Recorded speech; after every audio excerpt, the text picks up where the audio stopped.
Grace and peace, everybody. Let's go ahead and let me jump in and join the party.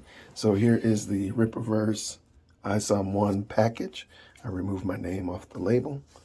And let's go ahead and pop this joke open and see what's happening inside. I know your name. And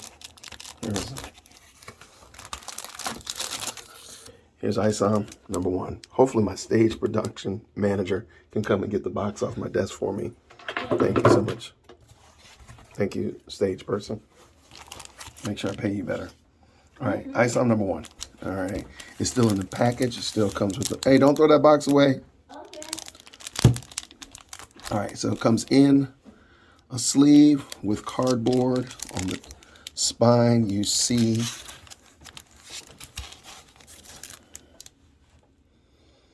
and I did think this was interesting because you can clearly see that Eric has intention of this being a series. So this is Ill-Advised Part 1. You see the names of the crew responsible. We're going to look at the cover real quick, and then next we'll look at the actual inside of the book. So this is Isom number 1. I do think it's great that there's lots of pictures in the background that kind of give you some foreshadowing of what's going on and such of that nature. All right, next we're going to crack this joke open and see what's inside.